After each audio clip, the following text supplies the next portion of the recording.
Support for SportsPage is provided by First Central Bank, full-service banking from 6 locations in Warrensburg, Holden, Higginsville, and Odessa. More information is available on their Facebook page or at the website firstcentral.net. Member FDIC. By the University Store. The University Store is the official headquarters for Mules and Jennies emblem clothing, gifts, and UCM memorabilia. Books, office supplies, art supplies, and more are available at the University Store, located on the lower floor of the Elliott Union on the UCM campus in Warrensburg. By Parker's Supermarket and Pharmacy, a home-owned and operated store that listens to its customers. Whether it's a hypoallergenic formula or a new exotic vegetable, Parker strives to serve the unique needs of the area. The mission at Parker's is to make grocery shopping a welcoming experience. And promotional support for SportsPage is provided by 1450 Cocoa and 98.5 The Bar. 1450 Cocoa and 98.5 The Bar, the radio home of University of Central Missouri Athletics.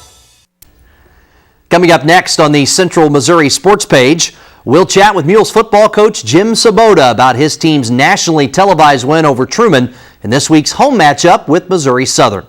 We'll also talk Jennies Soccer with head coach Theobald as his defending MIAA champs are undefeated on the young season. In our Sports Page Student Athlete Spotlights, we'll get to know Mules Junior Quarterback Colter Smith and Jennies Senior Midfielder Kayla Shain. So stay tuned. An action-packed hour of UCM Mules and Jennies Sports comes your way next.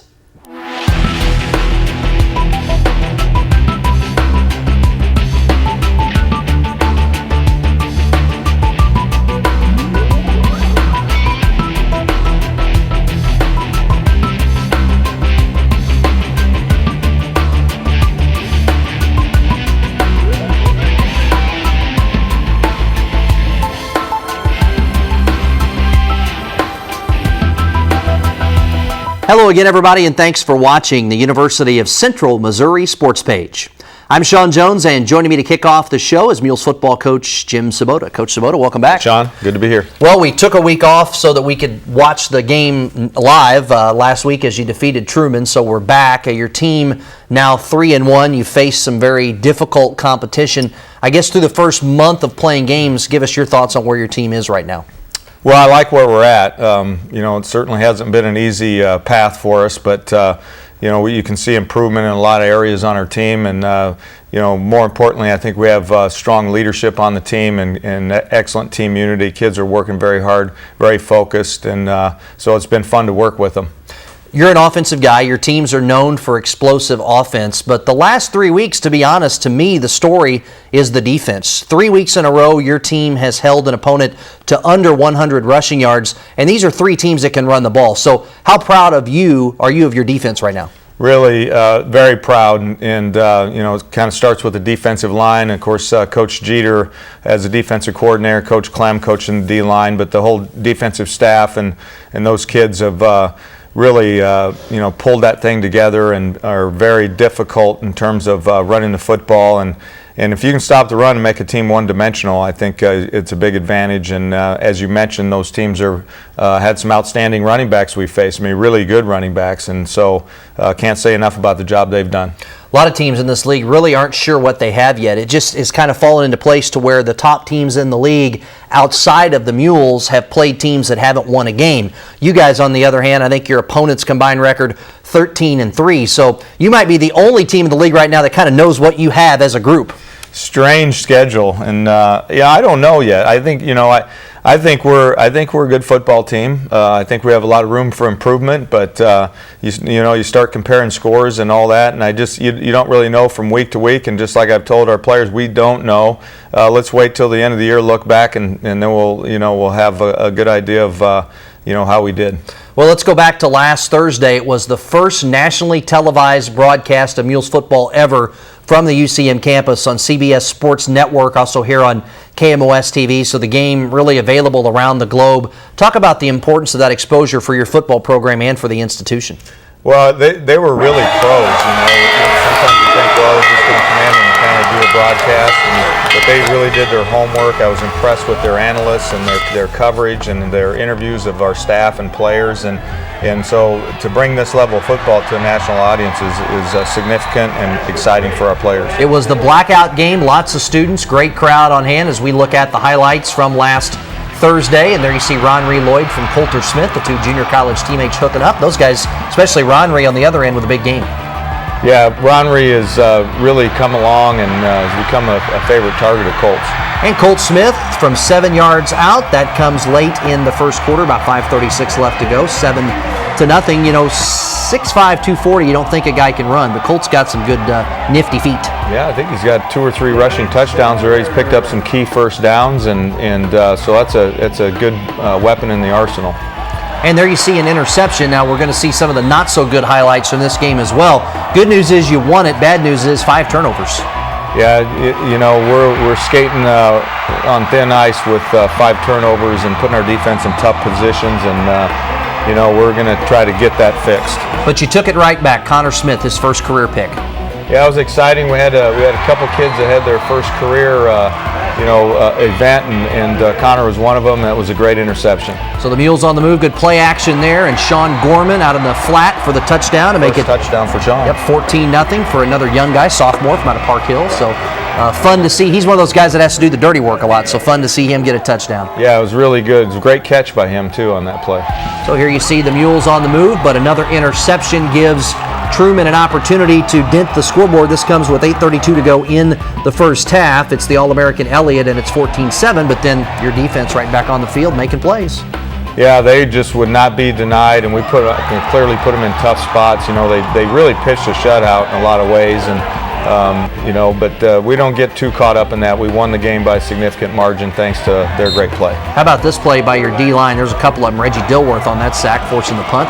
Yeah, we're deep on the defensive line too, and we can rotate guys, and we don't drop off much from that first and second unit. This was a big drive. It's going to end with a score with under a minute to play in the half.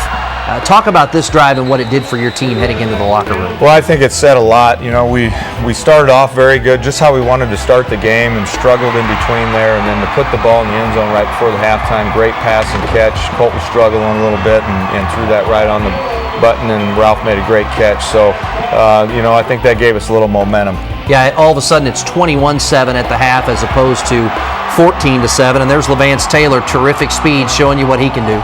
You just never know with Levance. We just get him the ball, and he's probably going to have one of those or more a game. A guy who's one of the tops in the league in rushing right now and scoring. There you see Ronry Lloyd on the reception from Colt Smith, and the Mules are on the move here in the third quarter. This is really a great opening drive for your football team as you won the toss, which you never do. You deferred. I was worried about that. Yeah, you took it and went right down and scored there, Corey Washington on the touchdown. Well, we scored on our first drive of the game, last drive of the half, and first drive of the third quarter, and those are good signs in terms of your team. So 28-7 at this point, so that was really a great way to finish the half and then a great way to start the half, and then unfortunately here another pick.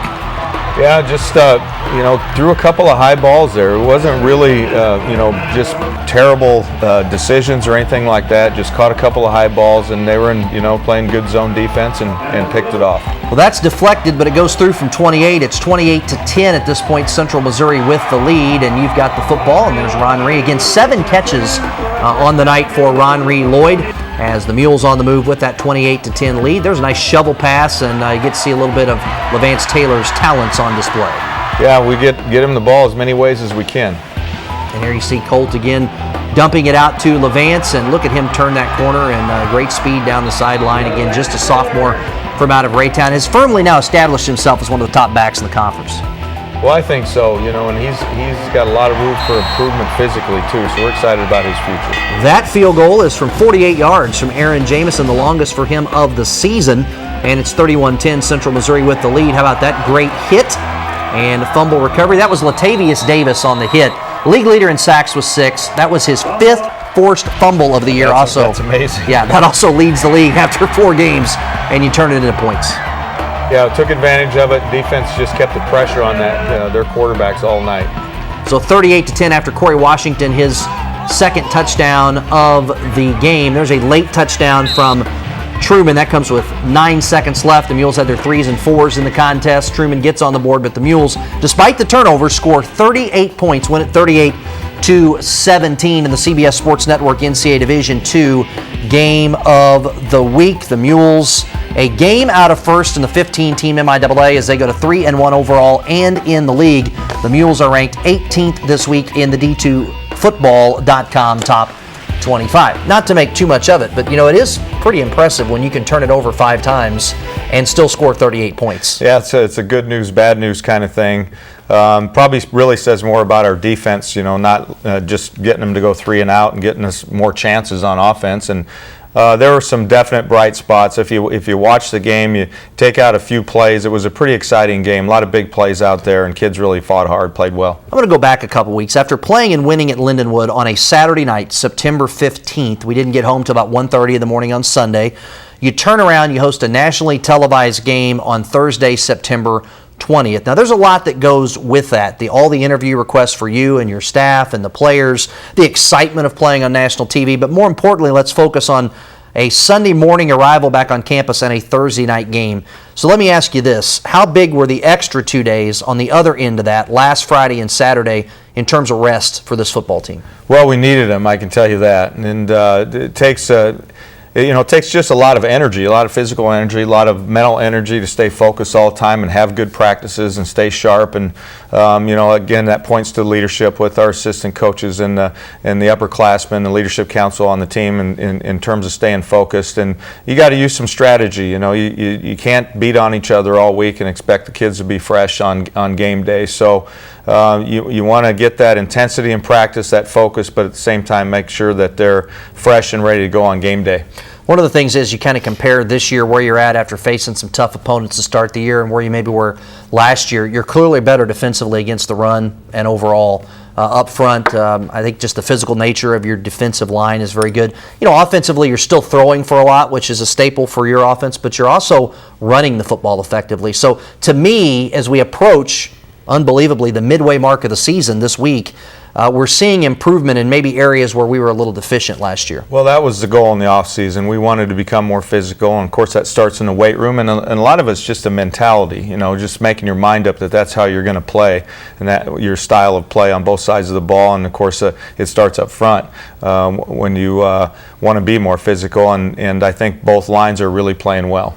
Let's look ahead now to this weekend, a big game at home. It's Missouri Southern. It's family weekend on the UCM campus. That's always a lot of fun. 1:30 kick on Saturday at Walton Stadium, Kennedy Field. And you look at Missouri Southern, they come in at 3-1. They run the triple option on offense, which is unlike anything your defense sees. Pretty much everybody's into the spread now or some type of pistol set, multiple receivers, and things of that nature. How do you simulate 4 guys in the backfield, 2 slot backs, a fullback, a quarterback, where they run 95% of the time?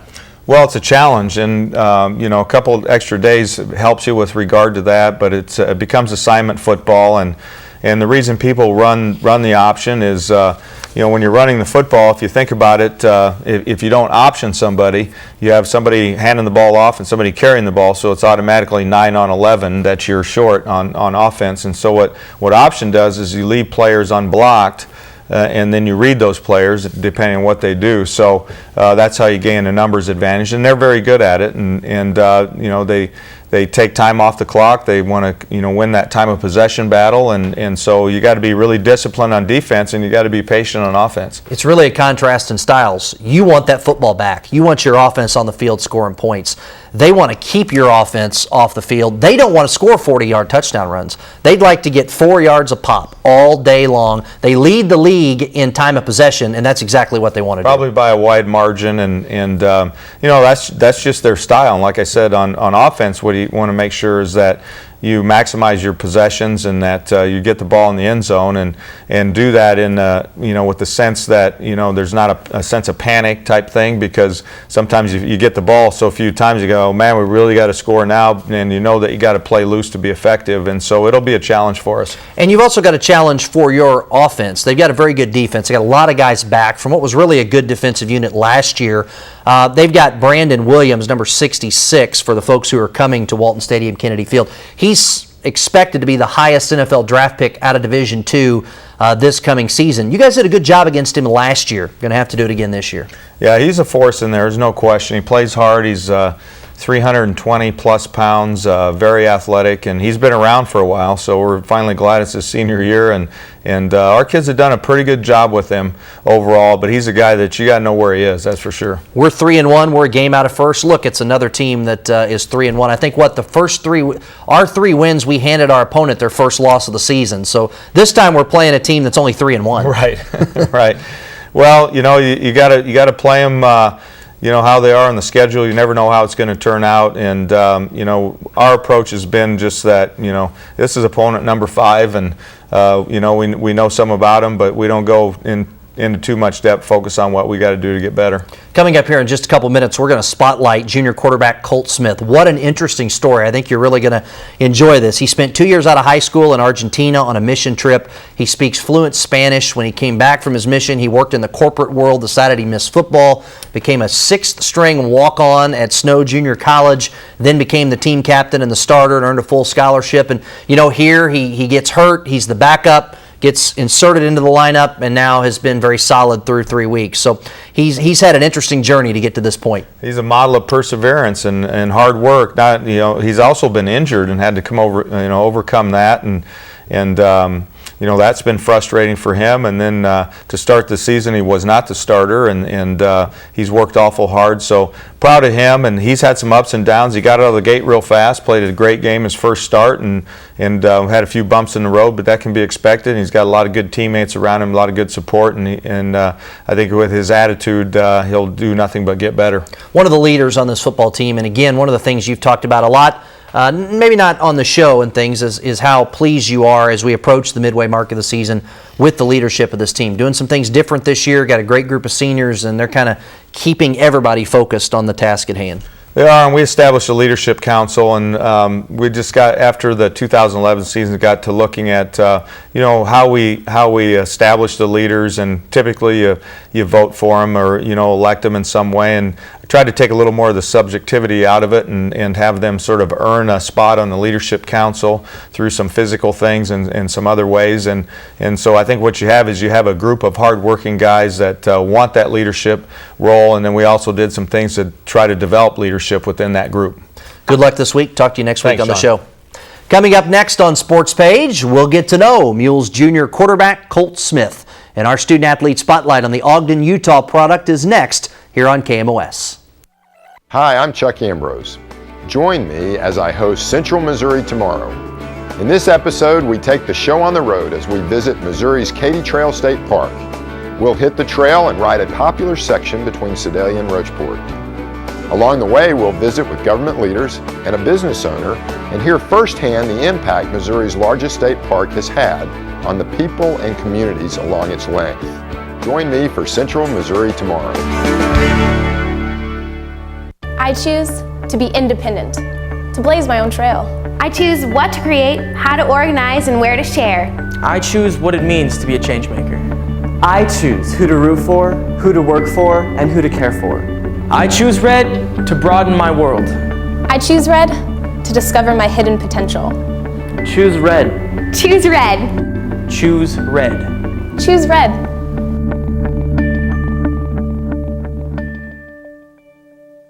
The big thing with the KMOS Ready to Learn program isn't just, come watch our shows, but then they want you to turn it off and read a book.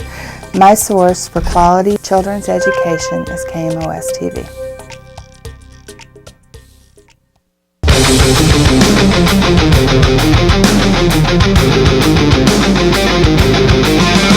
Let's start a riot, let's start a riot. Let's start a riot, let's start a riot. We have said it all year, there is just something special, amazing about this team. Thank you for watching KMOS Channel 6.1, Sedalia, Warrensburg.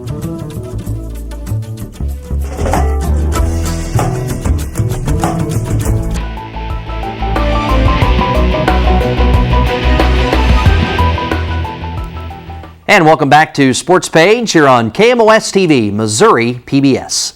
In this segment, we shine the student athlete spotlight on Mules Junior Quarterback Colter Smith.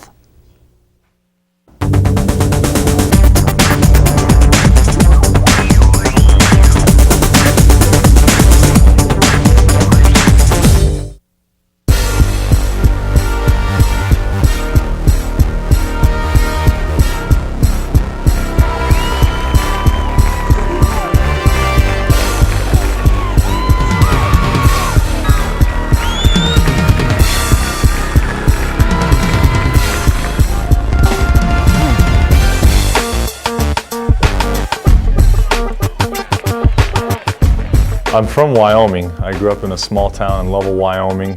My dad was a high school football coach at Rocky Mountain High School. So I've been around football kind of my whole life, and he coached there for 15 years and he won some state championships, was around a successful program. So since I was young, I've always enjoyed football and played pretty much ever since I could. And then we moved to Utah when I was a junior in high school, and that's where the family's at now, is in Ogden, Utah.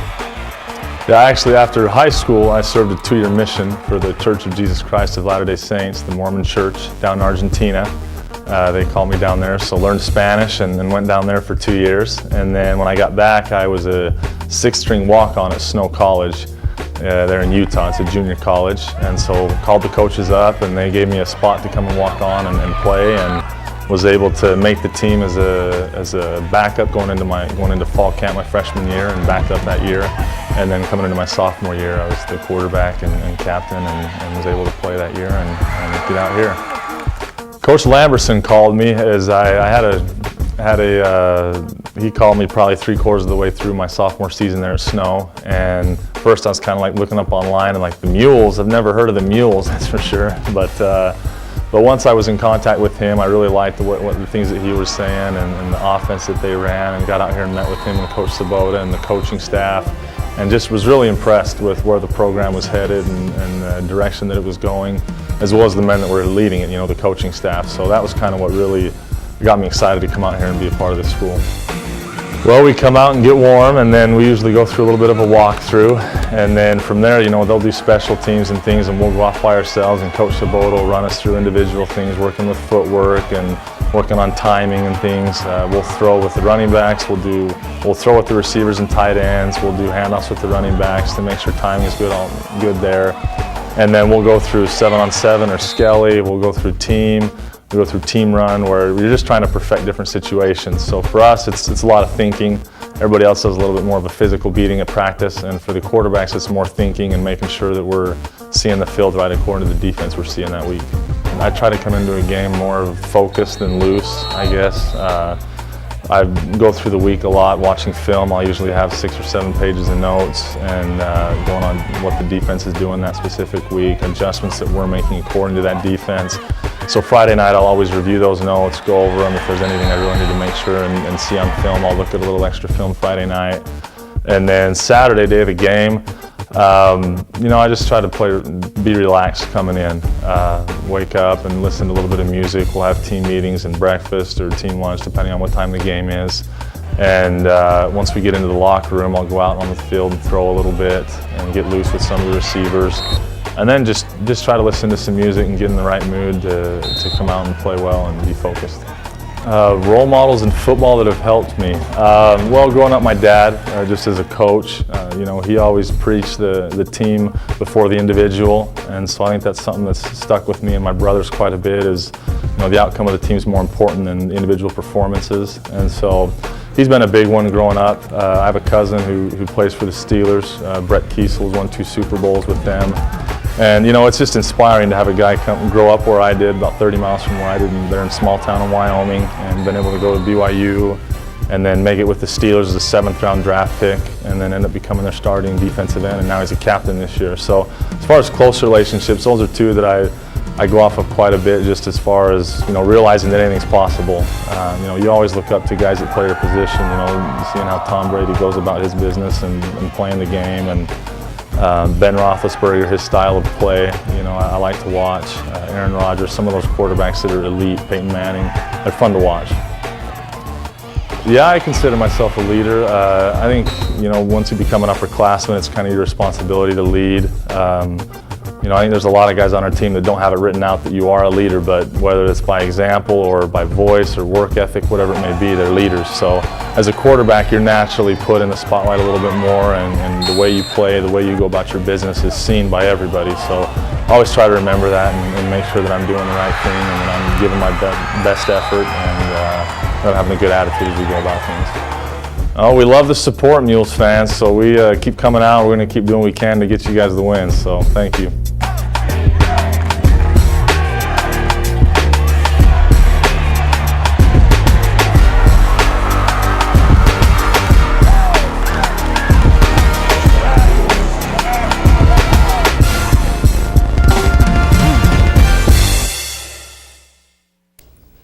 Colter Smith is certainly a well-rounded student athlete. First of all, he's 26 years old. He spent 2 years in Argentina on a mission trip out of high school. He speaks fluent Spanish. His father, Ben, won 4 state championships as a high school football coach in Wyoming. Colt also worked in customer service and as a supervisor for a computer company before deciding playing college football was a passion worth pursuing. And then he was a 6th-string walk-on quarterback at Snow Junior College before earning a scholarship and becoming a team captain. So far for the Mules in 2012, he's thrown for over 1,000 yards, 9 touchdown passes, and he's rushed for 2 TDs. Now this all comes after he missed last spring with a shoulder injury. And Colt also displays great balance in the classroom with a 3.28 GPA in math education.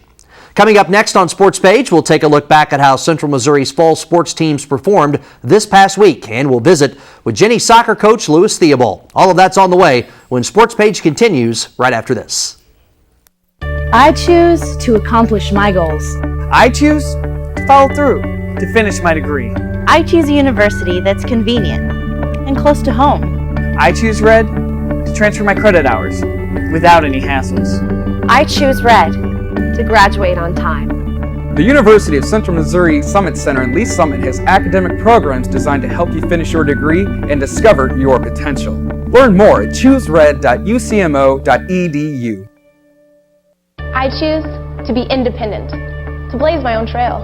I choose what to create, how to organize, and where to share. Choose Red began as an inspiration and has grown into a way of life. Ever since the Choose Red campaign began in January 2011, students have been at the heart of the effort. All of our ads feature current UCM students. Who better to tell the UCM story than those who have experienced what it means to choose Red and the opportunities they've had because of that choice.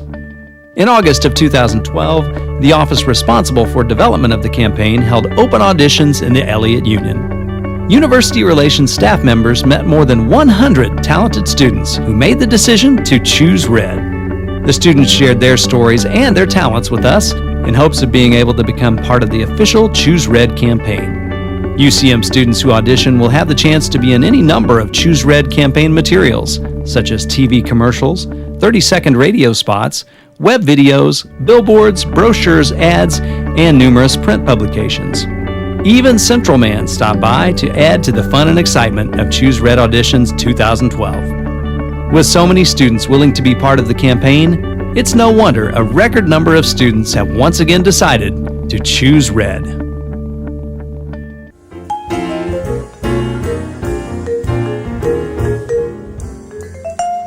You're watching KMOS Channel 6.1, Sedalia, Warrensburg.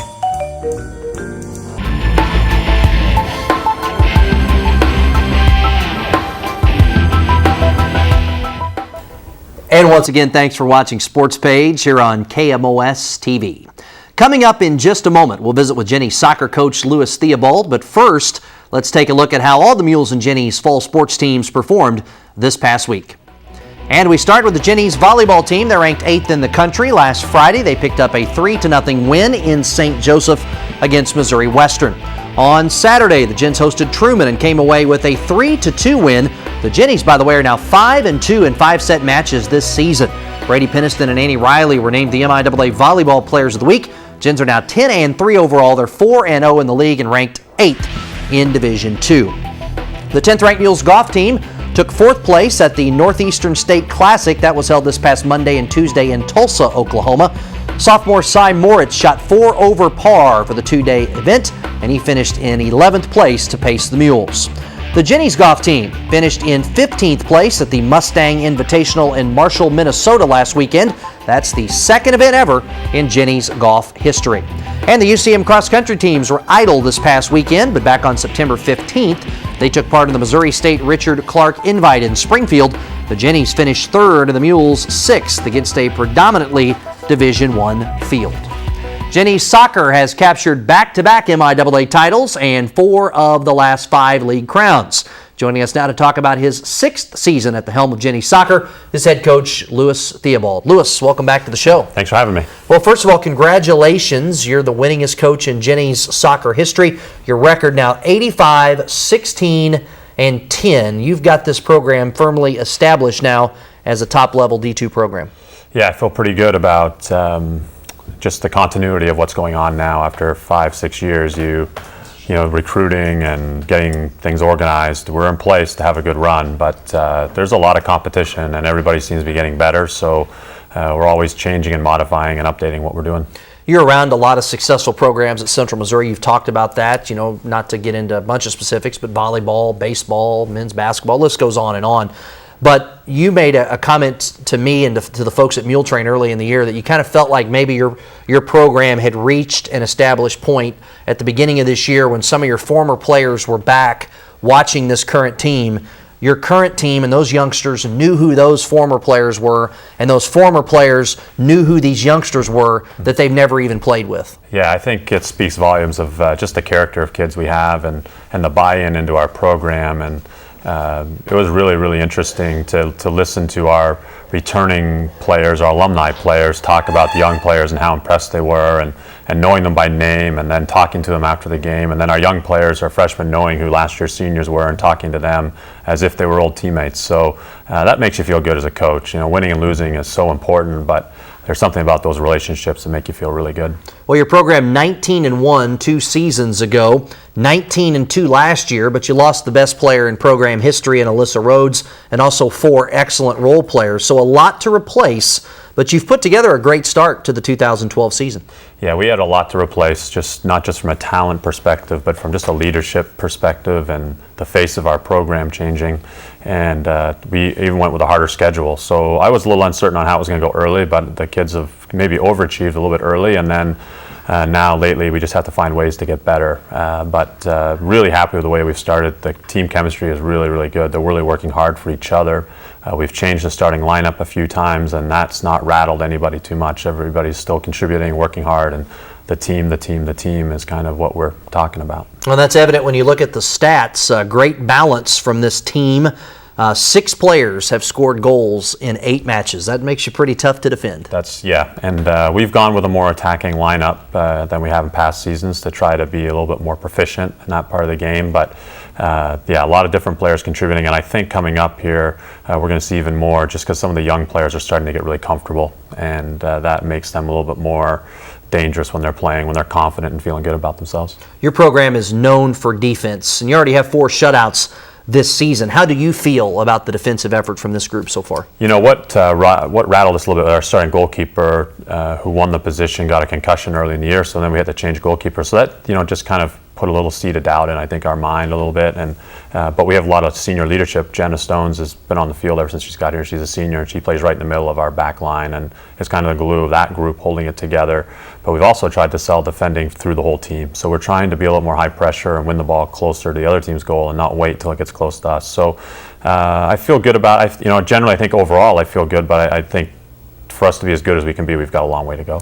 You mentioned the goalkeepers. You've had 2 that have seen considerable time due to injury. One's a transfer, one is a freshman, and they both performed very well. Yeah, you know, we knew Mo out of Kearney was going to be very good for us. We just didn't know when, and she came in and did great right out of the gate, but ended up getting hurt. And then Jessica came in from CMO and really competed hard, and we had Brooke, who's played a lot for us, all 3 of them battling to play, but also very supportive of each other. And both Jess and Mo have got a lot of time and feel really confident with both of them, and Brooke can play too. Jennies off to a great start. Let's go back and look at the most recent match. That was last Saturday out at South Rec. It's the Jennies and Emporia State. The best compliment I can give you, Lewis, our outstanding KMOS crew said we just didn't have anything good to shoot about Emporia, not from a standpoint of they played poorly, from a standpoint of they didn't have any shots on goal. Yeah, I think we limited their opportunities and found a way to take a couple of ours, and thought the second half was a lot better than the first half, but it was a good win. We needed it. We hadn't won 2 in the same weekend for a while. We had some ties, so we really needed both wins last week. And as we watch kind of how this match unfolds, the story of it, is this not kind of how you want them all to unfold? You win it 2-0, you don't allow any shots on goal, you get a couple of good opportunities, take advantage of it, dominate in that shots on goal category? That would be nice, yeah. That would be a good way to go about it, a lot less stress for me, but their goalkeeper made a couple saves really early, or I think it would have been over a little bit earlier than it was. And in the first 10 minutes, we had 2 great chances that their goalkeeper just made great saves on. And we have to get a little more proficient in front of goal, but I think we've got a couple players coming in there right now that look hungry and look like they have the ability. Again, we're looking at some highlights from last Saturday out at South Rec, the Jennies and Emporia State, and we'll talk a little bit about this league a little bit later with Coach Theobald, but your team has really dominated it the last couple of seasons, but that means anytime you play somebody like an Emporia State, you're going to get their best shot.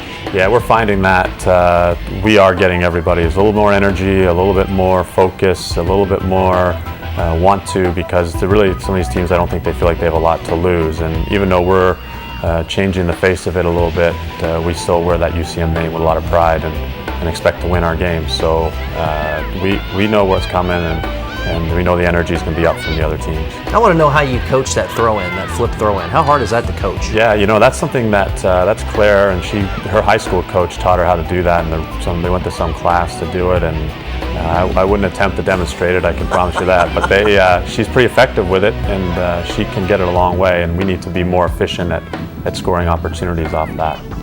Well, here's a great scoring opportunity, 36th minute, Jenna Stone's a perfectly placed free kick to Carly Stanley, and it's 1-0. Yeah, and Carly is the shortest player on the field there, and so for her to get her head on the ball was pretty impressive. But that's Carly's first of the year, and we're going to need her to score more for us to be successful. She's a really good attacking player, just hasn't been able to find the net. So the Jennies get on the board. That's late in the first half, and you come out and put together a solid performance to begin the second half too. Didn't take you long here as we're at halftime right now, but doesn't take long to get it going in the second half. Yeah, Alexis Roberts, who scores this goal in the second half, I think she has been getting better and better and has a great personality, and I think she is somebody that we could really see blossom into a really special player, because she just has that ability to score goals, and she's right now scoring about a goal a game when she's playing, and early in the year she wasn't playing, so we have high hopes for her, and she is just a sponge for knowledge right now. She's really working hard to get better, and I'm just excited about her. And then Bailey Hensley, another freshman's getting to play now. So our lineup's changing a little bit, but for the better, we think. How about the pressure?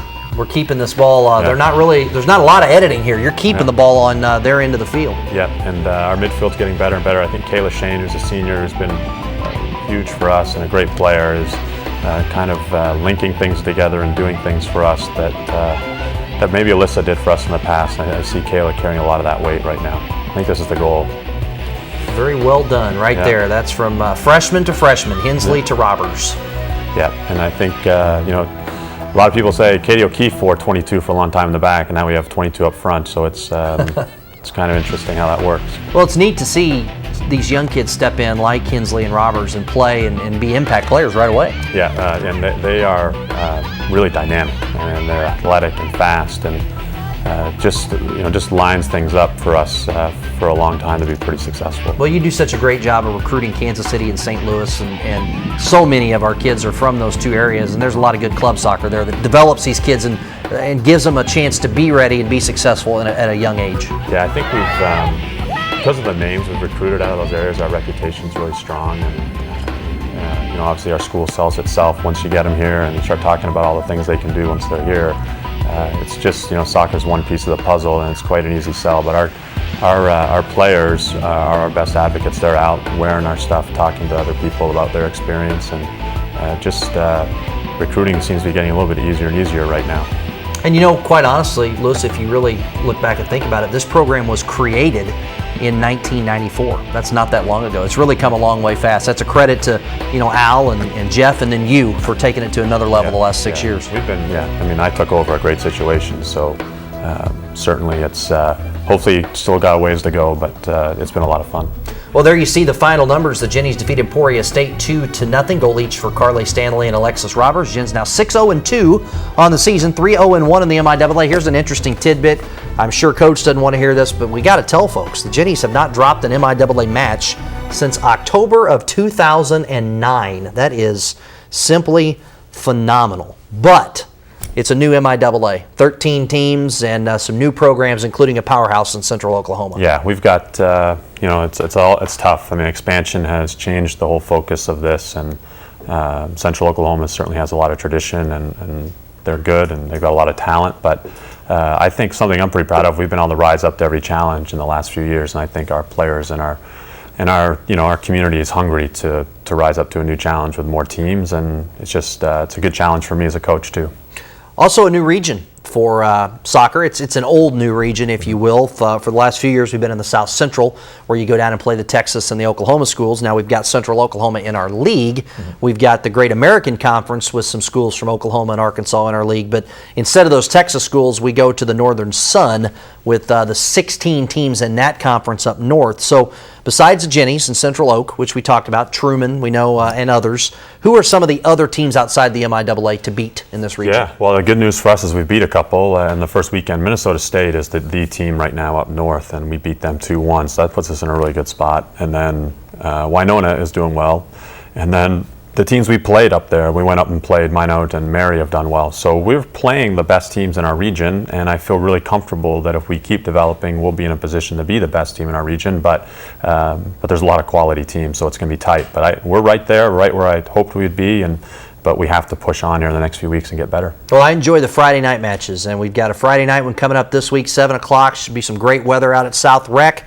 Here in Warrensburg, you host SBU. Talk about what your team needs to do well against what I know is a dangerous SBU team. Comes in with 5 wins. Yeah, I think SBU is going to be one of those tough, rugged teams, so we have to be mentally tough not to respond to some of the play that's going to go on, because it's going to be a different type of style of play than what we want to play. So we have to dictate the tempo and style and have the ball and create some opportunities. I also think that if we can score early, then it'll take a lot of pressure off us, and that would be important. But they're going to be pretty fired up. They're going to play a pretty aggressive style and look for the upset. And I know they have a lot of confidence just because they've got some more wins than they've had in the past at this point, and feel like they're a tournament team. You're right back to action Sunday at noon in Kirksville against Truman State. Folks are saying, okay, big MIAA match. Well, it's not. It's a non-conference match. It's been designated that way between you and Coach Cannon. But this is still a big regional game. It is, and I think more for them than us. I think that's the message we're going to have to deliver to our kids, is that they're in a situation where they nearly have to beat us to be able to catch us in the regional rankings at some point, just because of common results and overall record and things. So we've had their number, I think, for the last 6 times we've played, but odds are at some point they're going to step up because they're quality. But I feel really good. I think that we've had a really good week, and if we can get out of this weekend 2-0, it really sets us up for a back half that would be outstanding. Seems like this was kind of a big year, big beginning of the year for the overall health of the program, just from a standpoint of losing the best player in program history and going 19-1, 19-2 with her on the pitch the last 2 years, surrounded by 4 other great leaders. And to sit here 8 matches in, 6-0-2, it has to not necessarily be a sense of relief because there's so much to play for, but just a sense of, okay, these young kids have stepped right in and assumed some pretty big-time roles. Yeah, the opening weekend I thought was so difficult. I was really concerned on how that was going to go, just the quality of competition we were playing, and we hadn't done that the past few years. So to know that we got through that, and then to know that we were able to win and there's still so much room for our team to grow gives me great confidence, but it also creates a lot of nerves because its potential doesn't mean anything unless you get it out of them. So we've got a long way to go to be as good as we can be, but we're probably further along than we've ever been at this point. So I don't know what that means in the long run. I guess we'll figure it out in a couple months, but this team could do something very special, but they are very young. Spotlight tonight's on Kayla Shain. I'm glad we're doing that because she's a midfielder. She doesn't get a lot of the glory in the matches, but 4.0 GPA in speech pathology and just a winner. Yeah, I've known Kayla for a long, long time, and I coached her freshman year of high school for 1 year, and she's a great kid, comes from a great family, and she's a great babysitter too. She's done some of that for us. So, but she's great, and she's done so well, and she's such a good player. She's been a step below All-American a couple times. So maybe this might be her year because she's having a really good year, and She reminded me, she's just taken over where Alyssa left off. She scored a goal late in the game against Minnesota State to win that game. And that was kind of an Alyssa moment for us, that somebody stepped up, and she keeps doing it. So she's a great kid, and we're really lucky to have her. Our players really, really respect her and like her, and she's a great leader. Thanks for the chat. Congratulations on becoming the winningest coach in program history and on the great start. We'll talk to you again soon. Thanks for having me. In just a moment on Sports Page, we'll get to know Jennies senior midfielder Kayla Shain. That's next here on KMOS-TV. This fall on PBS, they had come to the far edge of the Great Plains in search of a new beginning, in the last place in America where a family could claim a homestead and build a future. We had the best crop that we had had in 1929, and everything was looking up. A sea of grass, once the domain of Indians and buffalo, disappeared beneath the blade of a plow. I saw the whole country transformed in the sunset glow. All the brown prairie turned to gold. But then it was as if the land rejected them. The rains stopped and the winds came. We saw this cloud coming in, black dirt. And I'll never forget my grandmother. She said, "You kids run and get together, the end of the world's coming." It came like a black wall, a tide of destruction that crashed over the broken plains, choking the life out of everything in its path. You never really escaped the dust. It always found its way in, and that's, I think, what drove people crazy. Some would pull up stakes and move on, but most stayed, always looking to the promise that next year would be better. We were just too selfish, and we were trying to make money, and it didn't work out. Ken Burns tells the story of a generation that was buried and what it took to dig out. The Dust Bowl.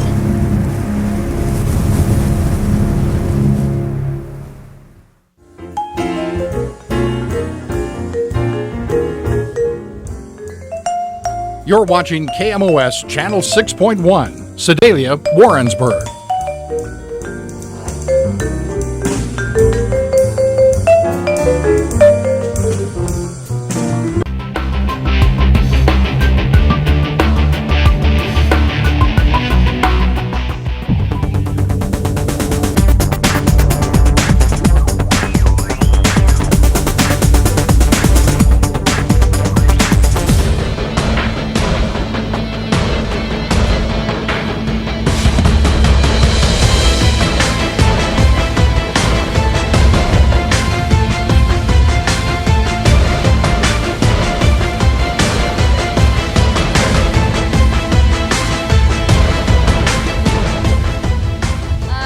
Obviously different from last year because we've lost a lot of girls and we lost our two-time All-American. So obviously it's different, but we've had 10 new people come in, and they're all really talented. So I mean, we're doing fine. We're in a different system this year. We have 3 forwards instead of 1. And basically our style of play is the same. We play in like a 2-touch rhythm and a lot of passing, not a lot of direct play. So it's pretty much the same, just a different system. System did change because of the people that we had coming in.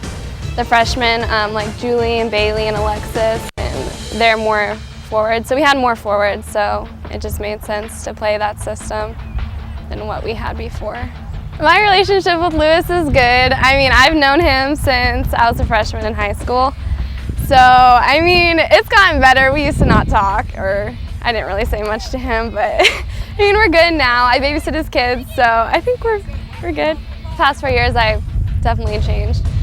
Coming in as a freshman, I was really scared and like kind of intimidated by the whole thing, but I got more comfortable sophomore year. Junior year, I kind of struggled a little bit. I came in maybe not as fit as I should have been, so I had to work to get back, and that was difficult, but I mean, this is my last go around, so I worked out this summer and did what I needed to do, so I think I'm in a pretty good spot to finish it all.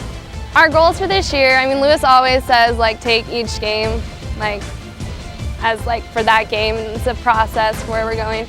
I mean, obviously, ultimately, we want to, I mean, national championship is awesome, but I really want to do regional championship as, like, a goal because, I mean, we've been there before, we're in that position, and we've made it to the tournament, and I think just our tournament play is where we need to improve, and our goals wise to be better. So right now, well, I think we need to score more. I mean, we did score 3 goals in like a really short period of time against Washburn, but we've had a high shot ratio, not many goals. But I mean, we're pretty far along with the system, and I think we all know what we need to do. It's just better execution. And so I think as long as we like keep improving, that we'll definitely have a good chance of getting to where we want to be. I did play a lot of other sports growing up, and I realized that soccer was what I wanted to do and what I liked best. And so, I mean, around the high school is when the recruiting started getting more serious, so I kind of dropped everything and just went with soccer. And I mean, I love playing it. It's kind of cheesy, but it's fun. I haven't really had like an idol, but I guess, I mean, my parents have naturally been there for me for whatever. But when I said last year that I kind of struggled a bit and wasn't doing as well as I wanted to, actually one of my friends was like, reminded me of all the stuff that I was like good at and like kind of what I need to do to like keep focused. I am not superstitious. I don't listen to any like music or anything particular before games, but we have this new thing this year where at home games we wobble before the game, and I mean, I don't know, I'm kind of bought into that, so that's kind of fun. I do consider myself a leader, maybe not in the traditional ways as other leaders. I'm not really vocal or all like rah-rah pump up, but I mean, I am a captain this year, and I think I lead more by how I play and how I carry myself than the vocal aspect of it.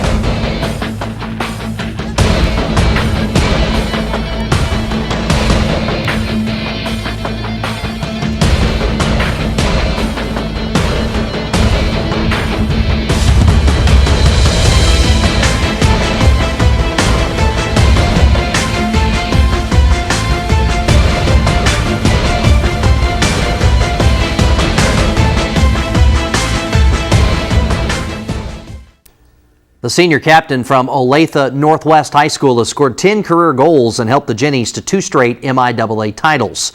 Shain is also a champion in the classroom with a perfect 4.0 GPA in speech pathology. In just a moment, we'll tell you where all the Mules and Jennies are competing this weekend as SportsPage rolls on right after this timeout. I choose to finish what I start.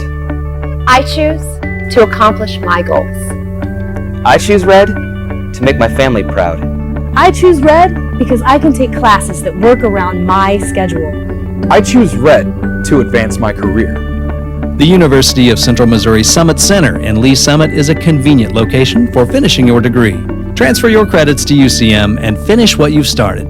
Learn more at ucmo.edu/GoSummit. KMOS-TV salutes the many businesses and corporations that have supported this public television station. Whether it's through program underwriting, volunteer commitment, in-kind donations, program development funding, or event sponsorship, Central Missouri residents are the beneficiaries of their contributions. Kids programming, news programming, fine arts presentations, cooking shows, musical entertainment, educational programming. All enhanced and improved because of our business and corporate partners. See how your business can become involved in the support of public television and KMOS-TV. Contact me today at 573-814-9208 or Beasley at KMOS.org. Also, you can find us and like us on Facebook. Hi, I'm Chuck Ambrose. Join me as I host Central Missouri Tomorrow. In this episode, we take the show on the road as we visit Missouri's Katy Trail State Park. We'll hit the trail and ride a popular section between Sedalia and Rocheport. Along the way, we'll visit with government leaders and a business owner and hear firsthand the impact Missouri's largest state park has had on the people and communities along its length. Join me for Central Missouri Tomorrow. Thank you for watching KMOS Channel 6.1, Sedalia, Warrensburg.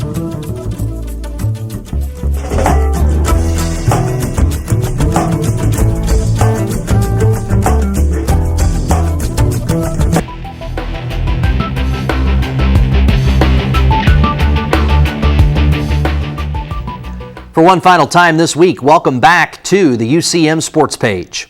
Before we wrap up this week's show, let's run down our upcoming schedule of events so you know where to follow the Mules and Jennies.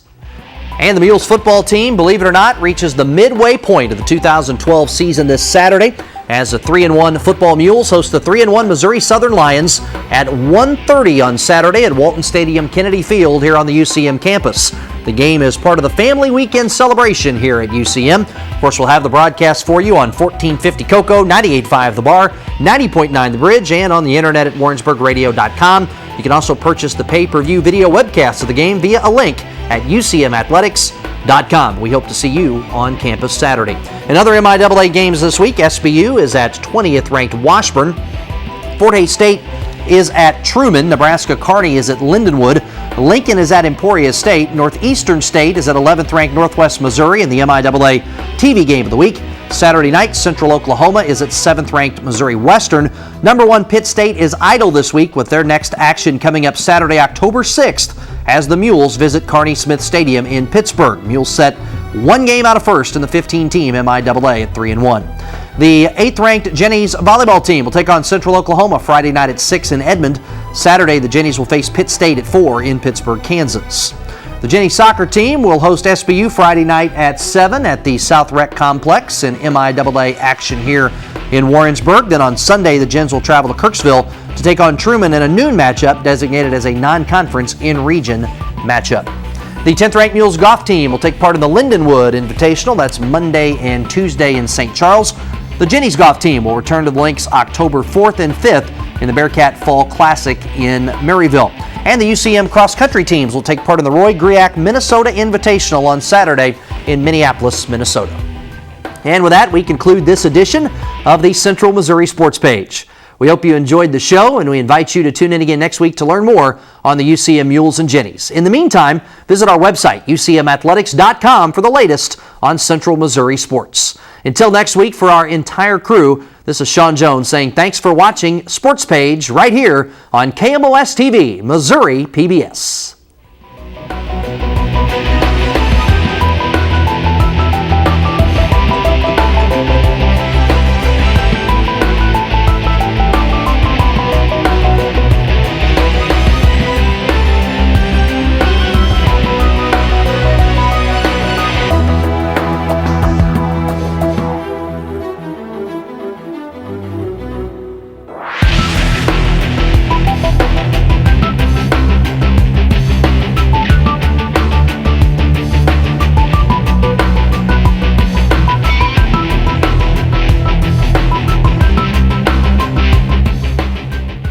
Support for Sports Page is provided by Parker's Supermarket and Pharmacy in Warrensburg. Parker's works hard to supply grocery staples and spices to cook Italian, Mexican, Chinese, Indian, and Thai cuisine. The mission at Parker's is to make grocery shopping a welcoming experience for everyone.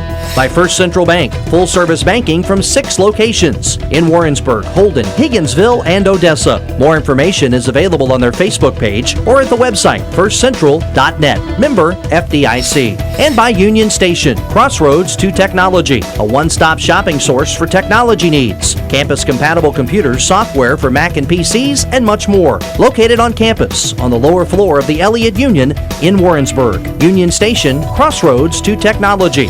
And promotional support for Sports Page is provided by 1450 Cocoa and 98.5 The Bar. 1450 Cocoa and 98.5 The Bar, the radio home of University of Central Missouri Athletics.